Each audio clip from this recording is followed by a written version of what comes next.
Jhansi, India का सबसे underrated haunted शहर। इस शहर के अंदर हुए हॉन्टेड किस्सों की अगर हम सूची बनाने जाएंगे तो शायद महीनों लग जाएंगे, क्योंकि ऐसे ऐसे वाकया हुए हैं इस शहर के अंदर जो सुनने वाले की रूह तक कपा दे।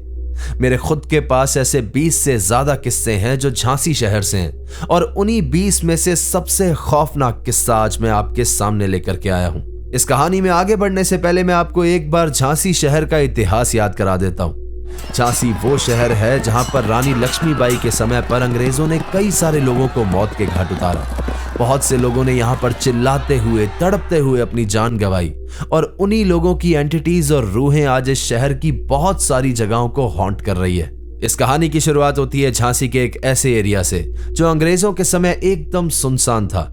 बेसिकली 1950s के आसपास ये एरिया पूरा का पूरा एक सुनसान जंगल था, और यहाँ पर सिर्फ एक माता का मंदिर था, क्योंकि मोस्टली माँ के मंदिर ऐसे जंगल वाले एरियाज में ज्यादा होते हैं। अब आजादी के बाद अराउंड 1950s या 60s के आसपास यहाँ पर गवर्नमेंट क्वार्टर्स बनने शुरू हुए, लेकिन क्योंकि ये एरिया पूरा जंगल से भरा हुआ था तो ज्यादातर लोग यहाँ पर अकोमोडेट नहीं कर पाए। फिर समय के साथ 1990s आते आते यहाँ पर ढेर सारी कॉलोनीज कटने लगी, लेकिन तब भी यहाँ पर बहुत ज्यादा डेवलपमेंट नहीं हुआ, क्योंकि ये जंगल के साथ साथ इस एरिया में बहुत सारे मरघट, कब्रिस्तान और बहुत ही डरावने एरियाज थे, जिसकी वजह से लोगों ने यहाँ पर फिर से अकोमोडेट नहीं किया। इस एरिया में ढेर सारे प्लॉट्स ऐसे थे जिनके ऊपर हकीकत में कब्रें थी, और उनके ऊपर टूम स्टोन्स या फिर ग्रेव स्टोन्स जैसी चीजें थी जिन्हें हटा दिया गया था, या फिर उनके ऊपर सीधा मिट्टी डाल करके उन्हें एक समतल प्लॉट बना दिया गया था। समय के साथ साथ 2004-05 आते आते यहाँ के प्लॉट्स भरने लगे और लोग यहाँ पर शिफ्ट हो गए, लेकिन यहाँ पर जितने भी घर थे उनमें लगभग हर एक घर ने यहाँ पर पैरानॉर्मल प्रेजेंस फील की थी। किसी के घर में बीमारियां आ गई थी, किसी के बच्चे पढ़ाई में कमजोर हो गए थे, तो किसी के बच्चे पागल तक हो गए थे। ये भूत प्रेतों का डर यहाँ पर ऐसा फैला जैसे कोई महामारी फैल गई हो, और लिटरली हर घर के अंदर कोई ना कोई कभी ना कभी पजेस हुआ था। जैसे जैसे यहाँ पर लोगों को ये बातें पता लगने लगी कि औरों के साथ भी ये सब कुछ हो रहा है, तो बहुत से लोग इस एरिया को छोड़ करके चले गए। बहुत से लोगों ने अपना घर किलवाया, बहुत से लोगों ने तांत्रिकों को बुला करके पूजा पाठ करवाए, और फिर उन्हें जाकर के आराम आया। इन्हीं सब घरों के बीच में कुछ प्लॉट्स थे जो अब भी खाली पड़े थे, क्योंकि या तो वो कब्रिस्तान या मरघट वाले एरिया का एकदम सेंटर था जहां पर बहुत ही ज्यादा नेगेटिविटी थी, या फिर वहां पर कोई ऐसी प्रेत आत्मा का वास था जो उस जगह को छोड़ करके नहीं जाना चाहती थी, और इसी वजह से उन प्लॉट्स का रेट बहुत ही ज्यादा सस्ता कर दिया था। ऐसे ही एक प्लॉट के साथ कहानी शुरू होती है अनिमेश दादा की, जो कि रेलवेज में एक लोको पायलट थे और इस देश के किसी कोने में अपनी खूबसूरत सी जिंदगी बिता रहे थे। लेकिन तभी उनका तबादला हुआ, और तबादला हुआ था उत्तर प्रदेश के झांसी शहर में। अनिमेश दादा खुश थे, और फैमिली भी उनकी गवर्नमेंट जॉब के चलते ट्रांसफर्स की आदी हो गई थी। सब लोगों ने खुशी खुशी अपना सामान पैक किया और सब बहुत हंसी खुशी झांसी के लिए रवाना हो गए थे। लेकिन कोई नहीं जानता था कि इस बार ये फैमिली अपने नए ट्रांसफर की ओर, अपने नए एक्सपीरियंस की ओर नहीं, बल्कि अपनी मौत और कुछ बहुत ही ज्यादा हॉरिफाइंग एक्सपीरियंसेस की ओर बढ़ रही थी। अनिमेश दादा के परिवार में 6 लोग थे। अनिमेश दादा खुद, उनकी बीवी, उनकी एक छोटी बहन, उनका सबसे बड़ा लड़का राहुल, एक बेटी दीपिका और छोटा लड़का सुमित। करीब 2005 के आसपास ये लोग झांसी में रेलवे क्वार्टर्स के अंदर शिफ्ट हो गए, लेकिन क्योंकि इन लोगों को खुद का मकान चाहिए था, खुद की एक जगह चाहिए थी, तो इन लोगों ने एक प्लॉट ढूंढने की शुरुआत की। हमेशा शाम को ऐसा होता कि इनका बड़ा लड़का अपने कुछ दोस्तों के साथ, अपने कुछ नोन्स के साथ बाहर निकलता और किसी प्लॉट की तलाश में लग जाता। अब क्योंकि रेलवे क्वार्टर्स कभी कभी बहुत बड़े भी होते हैं, लेकिन उनका स्ट्रक्चर पुराना ही बना होता है, और वैसे भी अनिमेश दादा को लगा था कि अब बहुत समय तक उनका कोई ट्रांसफर नहीं होगा, तो उन्हें यहीं पर प्लॉट की तलाश थी। अनिमेश दादा का लड़का रोज अपने घर से निकलता, ढेर सारे प्रॉपर्टी डीलर से बात करता और खुद भी कुछ जगह एक्सप्लोर करता, और ऐसे ही एक्सप्लोर करते करते ये लोग पहुंचे उसी झांसी की कॉलोनी में जिसका जिक्र हमने इस कहानी की शुरुआत में किया था। अनिमेश जी के बड़े लड़के राहुल को कुछ एक प्लॉट्स में से एक प्लॉट पसंद आया, और उसने उसे खरीदने की बात चलाई। जब घर जाकर के उसने अपने फादर को इसका साइज बताया, इस प्लॉट के बारे में बताया, तो उसके फादर भी इसे देखने के लिए आए, और उन्हें भी ये जगह बहुत ज्यादा पसंद आई। और एक रीजन ये भी था कि इस प्लॉट का रेट मार्केट रेट से 25% कम में मिल रहा था। इसीलिए इन लोगों ने बिना देरी किए और बिना आसपास इस प्लॉट के बारे में कुछ भी पूछे इस प्लॉट की डील फाइनल कर दी, जो कि आगे चल करके इनकी सबसे बड़ी गलती साबित हुई। अब अनिमेश जी की फैमिली काफी ज्यादा मॉडर्न थी, इसीलिए बंगाली होने के बावजूद इन लोगों को भूत प्रेत और पूजा पाठ पर भी बहुत ज्यादा भरोसा नहीं था। फाइनली इन लोगों ने इस घर को परचेज किया। बिना कोई पूजा करवाए, बिना कोई पाठ करवाए यहां पर एक 2 मंजिला मकान बनाने की भी शुरुआत कर दी। करीब 2006 की स्टार्टिंग आते आते ये घर बनकर के तैयार हो चुका था और उसके बाद ये पूरी फैमिली यहां पर शिफ्ट हो गई थी। जिन्होंने हमारे साथ ये कहानी शेयर की है उनका नाम है शारदा जी और वो भी बहुत पुराने समय से इसी कॉलोनी में रहती है। उनका कहना है कि उनके घर में कालका माता का वास है, इसीलिए उन्हें कभी बहुत ज्यादा कुछ फील नहीं हुआ। लेकिन एक समय था जब इनके घर का गेट इस कालका माता के मंदिर के बैक साइड से था। तब इनके बच्चों को, बेटे को, बेटी को, सबको यहाँ पर काफी प्रेजेंस फील हुई थी। कभी भूत प्रेत की तो कभी इनका कहना है कि जो माता के साथ जोगन रहती हैं उनकी मौजूदगी तक इनको एहसास हुई थी। लेकिन जब इन लोगों ने उस कालका माता के मंदिर के सामने से अपना गेट रखवा लिया, उसके बाद इन लोगों को कोई भी प्रेजेंस फील नहीं हुई। शारदा जी का कहना है कि ये जो प्लॉट इस बंगाली फैमिली ने परचेज किया था, उन्होंने खुद एक समय में उस प्लॉट के ऊपर ग्रेव स्टोन्स देखे थे। अगर वो आकर के इनसे पूछताछ करते या कभी आसपास किसी से पता कर लेते तो शायद ये लोग उन्हें मना कर देते कि ये प्लॉट मत खरीदिए। घर में शिफ्ट होने पर भी अनिमेश जी ने इस घर की बहुत ज्यादा पूजा नहीं करवाई और बस एक छोटा सा फंक्शन रखा जिसमें पूरी कॉलोनी में जो उनके आसपास नेबर थे उनका खाना रखा हुआ था। लेकिन ताज्जुब की बात यह थी कि सबको इतने अच्छे से इनवाइट करने के बाद भी लगभग पड़ोसी ऐसे थे जो उनके घर पे खाना खाने के लिए गए नहीं थे और यह चीज उनको भी बहुत ज्यादा अजीब लगी थी। अब घर में शिफ्ट होने के बाद सब कुछ एकदम नॉर्मल चल रहा था कि कुछ ही महीनों के बाद अचानक से अनिमेश जी की तबीयत खराब हो गई। बेसिकली अनिमेश जी को बहुत ज्यादा तेज फीवर आ गया था और बहुत दिन तक दवाइयां देने के बाद भी वो फीवर जा नहीं रहा था।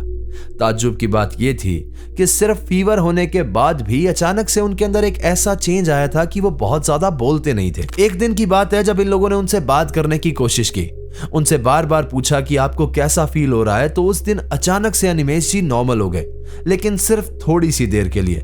और उसी थोड़ी सी देर में उन्होंने अपनी फैमिली से कहा कि तुम सब लोग यहां से चले जाओ, इस घर को छोड़ दो, यहां पर बहुत सारी एंटिटीज हैं। एक या दो नहीं बल्कि ढेर सारी परछाइयां यहां पर हैं जो मैंने अपनी आंखों से देखी हैं। इनकी बात सुनने के बाद एक बार के लिए पूरी फैमिली अचानक से शॉक हो गई। लेकिन फिर जैसा कि मैंने बताया कि यह फैमिली काफी ज्यादा मॉडर्न थी तो इन्हें भूत प्रेत पर ज्यादा भरोसा भी नहीं था, इसीलिए इन सब लोगों ने सोच लिया कि अनिमेश जी फीवर के चलते शायद थोड़ा सा मेंटली भी परेशान हो गए हैं और उन्हें यह सब कुछ हेल्यूसिनेशंस हो रहे हैं। समय बीता लेकिन अनिमेश जी की तबीयत बिगड़ती जा रही थी और देखते ही देखते थोड़े ही समय के बाद अनिमेश जी पूरी तरह से बेड रिडन हो गए थे। इनकी पूरी फैमिली परेशान थी और सोच रही थी कि इनको कौन से डॉक्टर के पास दिखा लें, क्योंकि ढेर सारे डॉक्टर्स बदलने के बाद भी अनिमेश जी की हालत में कोई भी सुधार नहीं आ रहा था। अब एक रात की बात है जब अनिमेश जी की बेटी दीपिका की एक रात में नींद खुली और वो अपने कमरे से उठकर किचन तक पानी लेने के लिए आई। जब वो वहां पर खड़ी हुई थी तो अचानक से उसे ऐसा लगा कि उसकी मम्मी की भी नींद खुल गई है और वो भी आकर के उसके पीछे खड़ी हो गई है और शायद उन्हें भी पानी ही भरना है। दीपिका इस समय काफी ज्यादा नींद में थी तो उसने ज्यादा ध्यान नहीं दिया, लेकिन इसके थोड़ी देर बाद दीपिका के पीछे से एक आवाज आई, तुम सोई नहीं अभी तक। लेकिन दीपिका को अच्छे से पता था कि यह आवाज ना तो उसकी मम्मी की है और ना ही उसकी बुआ की। दीपिका ऑलरेडी अपने फादर की बातों से डरी हुई थी, लेकिन यह पहली बार था जब उसको खुद को कुछ फील हुआ था। इस समय पर दीपिका हकीकत में जानती थी कि उसके पीछे कोई एंटिटी खड़ी हुई है, लेकिन उसके समझ में ही नहीं आ रहा था कि वो यहां पर क्या करे। वो बस वहां पर खड़ी हुई थी, उसके हाथ में पानी का ग्लास था और वो कांप रही थी। वो जानती थी कि पीछे कोई है, इसीलिए वो मुड़ भी नहीं सकती थी। बस वो वहां पर खड़ी रही, सोचती रही कि वहां पर क्या करे और उसकी आंखों से आंसू बहने लगे।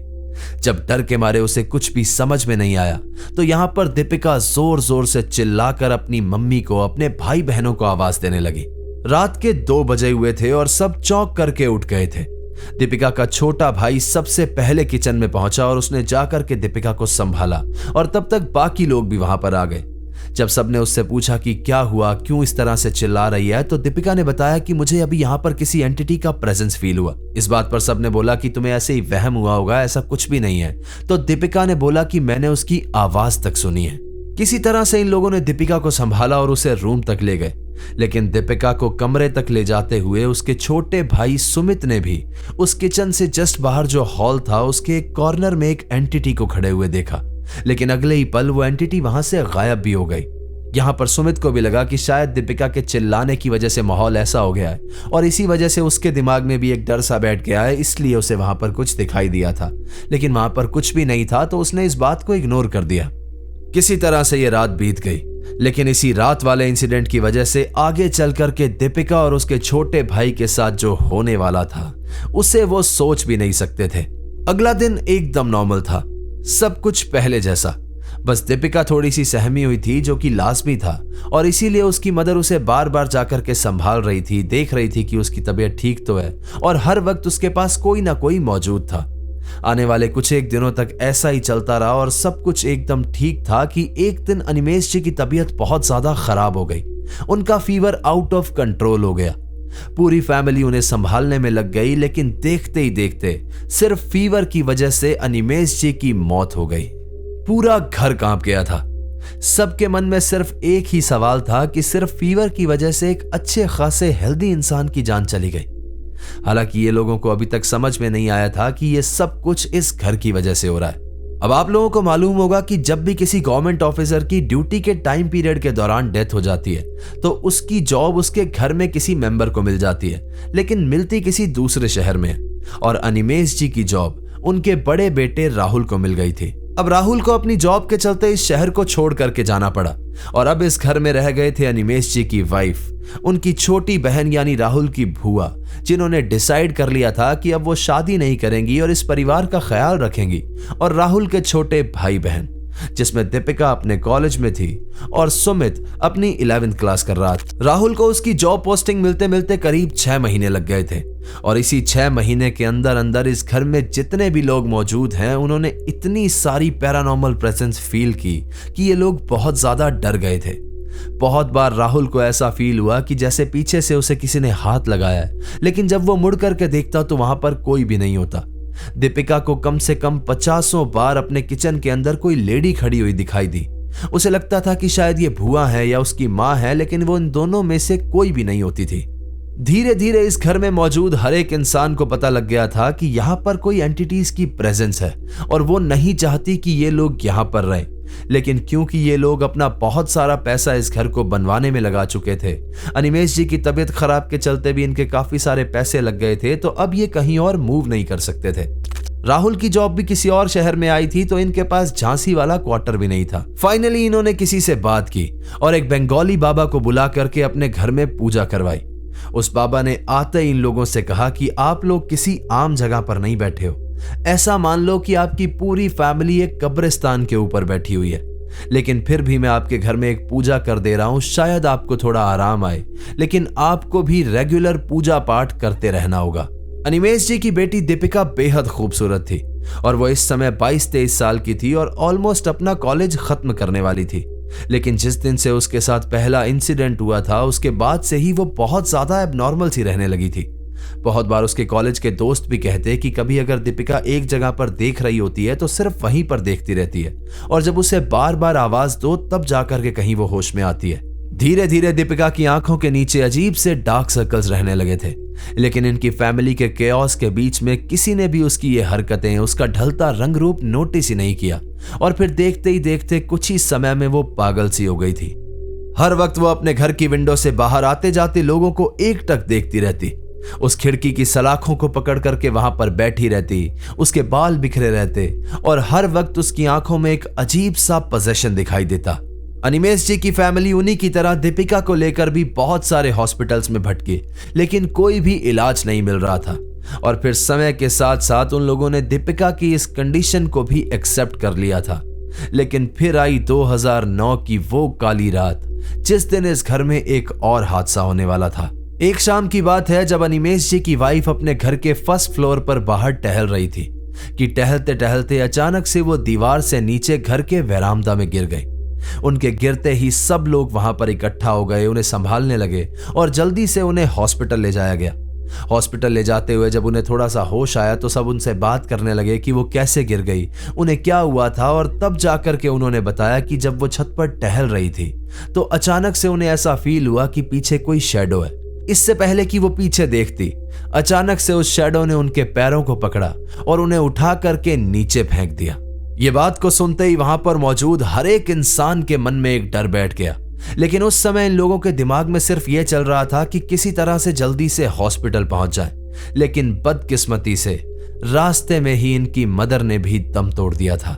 यानी इन 4 सालों के अंदर अंदर वहां की एंटिटीज इस घर के 2 मेंबर्स की जान ले चुकी थी।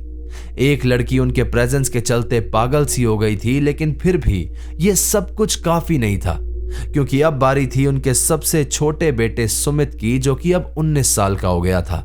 अपनी मां की डेथ के बाद इनका सबसे छोटा बेटा सुमित बहुत ही ज्यादा गुमसुम सा रहने लगा था। सबको लग रहा था कि शायद मां के जाने का सदमा है, वो बहुत ज्यादा ट्रॉमा में है, लेकिन हकीकत शायद कुछ और ही थी। महीनों तक ऐसा चलता रहा। माना कि सदमा लगा हो सकता है, लेकिन इतने समय बीत जाने के बाद भी अब सुमित की हरकतें धीरे धीरे दीपिका के स्टार्टिंग फेज जैसी हो गई थी।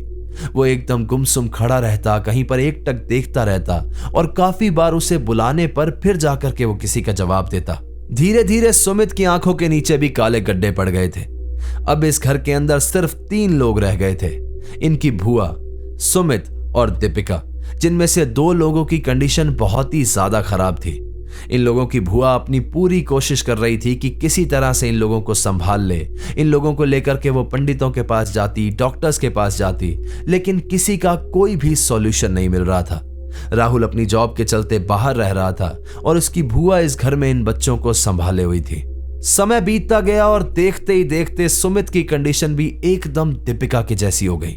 वो अपने घर की चौकाट पर बैठा रहता, आने जाने वाले लोगों को देखता रहता, और कभी कभी वो अपने ही घर के अंदर इतनी जोर जोर से चिल्लाता जैसे उसे कोई बहुत बुरी तरह से पीट रहा हो। इस कंडीशन के बाद इन लोगों की भुआ अब इस घर के अंदर एकदम अकेली पड़ गई थी। उन्हें भी कई बार इस घर के अंदर बहुत सारी प्रेजेंस फील हो चुकी थी, लेकिन उन बंगाली बाबा के कहे अनुसार वो बहुत ज्यादा पूजा पाठ करती थी। कई बार ऐसा होता कि जब वो अपने मंदिर के अंदर पूजा पाठ कर रही होती तो उन्हें बाहर से कोई चलता हुआ महसूस होता, किसी के गुजरने की आहट होती, और हर बार ऐसा लगता जैसे कोई उनका ध्यान भटकाने की कोशिश कर रहा है। इसी बीच जहां पर राहुल की जॉब थी पहले, वहां पर उसने एक लड़की के साथ शादी कर ली थी। बेसिकली इनका लव मैरिज का कोई एंगल था और इन्होंने कोर्ट के अंदर जाकर के शादी की थी, और इसीलिए इसके घर वालों को भी इसकी लंबी चौड़ी जानकारी नहीं थी। वैसे भी अगर जानकारी होती भी तो किसको होती, क्योंकि घर के अंदर कौन ही रह गया था। माँ बाप दोनों भूत प्रेत की भेंट चढ़ चुके थे, भाई बहन उन्हीं की वजह से पागल हो चुके थे, और एक भुआ थी जो भाई बहन को छोड़ करके आ नहीं सकती थी। जब राहुल यहाँ पर शिफ्ट हुआ तो उसे मालूम था कि इस घर के अंदर इन्हें बहुत बार प्रेजेंस फील हुई है, तो उसने इस घर में आते ही एक बहुत बड़ी पूजा करवाई, और उस पूजा पाठ के बाद वो अपने घर के फर्स्ट फ्लोर पर जाकर के शिफ्ट हो गया। आज 2026 में कंडीशन ऐसी है कि दीपिका करीब 35 साल की है, छोटा भाई सुमित करीब 31 या 32 साल का है, और आज भी दोनों अपने घर की चौकाठों पर और खिड़कियों पर उसी मेंटल कंडीशन के साथ बैठे रहते हैं।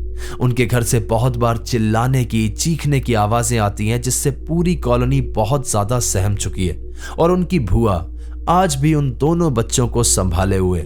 राहुल अपनी बीवी के साथ फर्स्ट फ्लोर पर आज भी रह रहा है, लेकिन उसने सीढ़ियां बाहर से रखवाई है ताकि उसे इस घर के अंदर ना जाना पड़े, ग्राउंड फ्लोर तक ना जाना पड़े, जहां पर इसे बहुत बार प्रेजेंस महसूस हुई थी। किस्मत से फर्स्ट फ्लोर पर इन दोनों को आज तक कुछ भी फील नहीं हुआ, या फिर उन एंटिटीज ने इन्हें कभी परेशान नहीं किया।